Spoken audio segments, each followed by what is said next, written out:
Hello, நான் உங்கள் just. இன்றைக்கி சுண்டல் குழம்பு எப்படி செய்யுதுன்னு பார்க்கலாம். அதுக்கு ஒரு பாத்திரத்தில் ஒரு குக்கரில் எடுத்துக்கோங்க. தேவையான அளவு சுண்டல் எடுத்துக்கோங்க. அது முழுகிற அளவுக்கு தண்ணி ஊற்றிக்கோங்க. ஊற்றிட்டு தேவையான அளவு உப்பு போட்டுக்கோங்க. உப்பு போட்டு குக்கரில் ஒரு 3 விசில் விட்டு இறக்கிக்கோங்க. இப்போ ஒரு பாத்திரத்தில் நீள நீளமாக கட் பண்ணி வச்சுருக்கிற உருளைக்கிழங்கு, கத்திரிக்காய் 2 காய்கறி சேர்த்துக்கலாம்.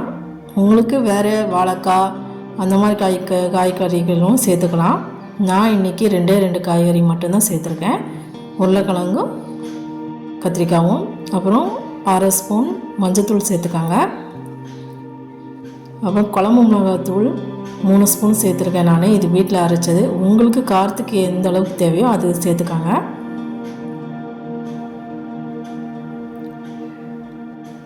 2 ஸ்பூன் மல்லித்தூள் சேர்த்துருக்கேன்.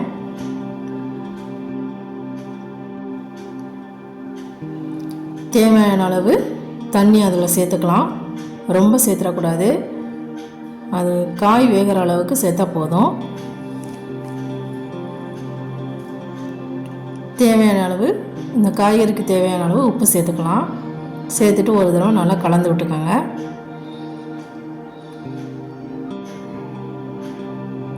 இப்போ அடுப்பில் வச்சிடலாம். வச்சுட்டு 1 ஸ்பூன் எண்ணெய் சேர்த்துக்கோங்க. இது தேவைப்பட்டால் நீங்கள் சேர்த்துக்கலாம். இது தேவையில்லைன்னா நீங்கள் சேர்த்துக்க வேண்டாம். நான் சேர்த்துக்கிட்டேன். ஒரு 10 நிமிஷம் நல்லா கொதிக்க வைங்க. கொதித்ததுக்கப்புறம் நம்ம வேக வச்சுருக்கிற சுண்டலை சேர்த்துக்கலாம். கருப்பு சுண்டல் சேர்த்துட்டு ஒரு 5 நிமிஷம் நல்லா கொதிக்கட்டும்.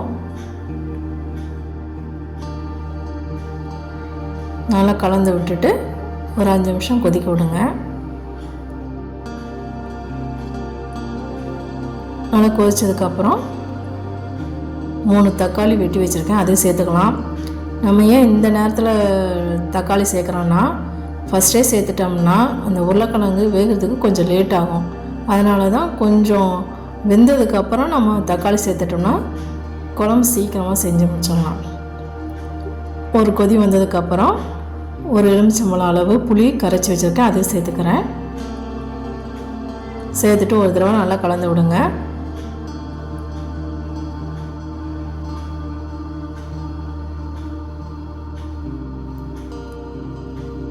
இதுக்கு தேங்காய் அரைக்கிறதுக்கு ஒரு மிக்ஸி ஜாரில் 1 ஸ்பூன் சோம்பு சேர்த்துக்கோங்க. அப்புறம் தேங்காய் துருவல், ஒரு முடி தேங்காய் துருவல் நான் துருவி சேர்த்துக்கிறேன். துருவி சேர்த்தோம்னா சீக்கிரம் அரைப்பட்டுரும்.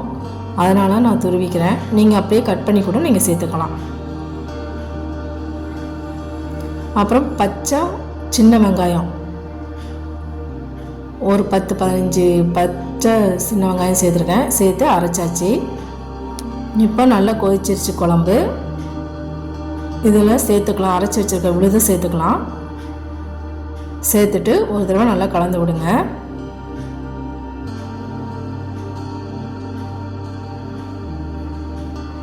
தேங்காய் சேர்த்ததுக்கப்புறம் ஒரு 5 நிமிஷம் கொதிக்க விட்டாலே போதும். இப்போ தாளிப்புக்கு ஒரு கடாயில் 2 ஸ்பூன் சமையல் எண்ணெய் சேர்த்துக்காங்க.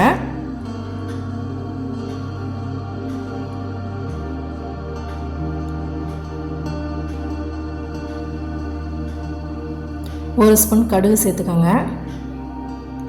கடுகு பொரிஞ்சதும்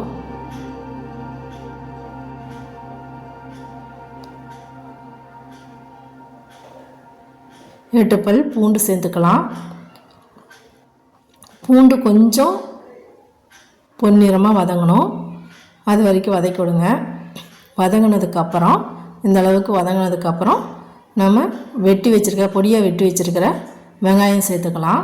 சின்ன வெங்காயம்னாலும் சரி, பெரிய வெங்காயம்னாலும் சரி, கொஞ்சம் பொடியாக வெட்டி வச்சுருக்கிறது சேர்த்துக்கலாம். சேர்த்துட்டு நல்லா வதக்கி கொடுங்க. அதோட 1 ஸ்பூன் வெந்தயமும் சேர்த்துக்கோங்க. இது நல்ல மணத்தை கொடுக்கும், சுவையும் கொடுக்கும். அதனால் 1 ஸ்பூன் வெந்தயத்தை சேர்த்துக்கலாம். சேர்த்துட்டு நல்லா வதக்கி விடுங்க. ஒரு கொத்து கருவேப்பிலை சேர்த்துக்கலாம்.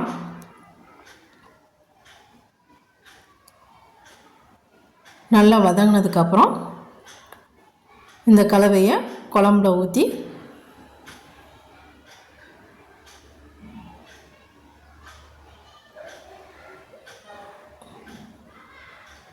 இந்த அளவுக்கு வதங்கினதுக்கப்புறம் குழம்புல ஊற்றி பரிமாறலாம். தேங்க்யூ ஃபார் வாட்சிங். சூப்பரான சுண்டல் குழம்பு ரெடி. பிடிச்சிருந்தால் லைக் பண்ணுங்கள், சப்ஸ்கிரைப் பண்ணுங்கள். தேங்க்யூ ஃபார் வாட்சிங்.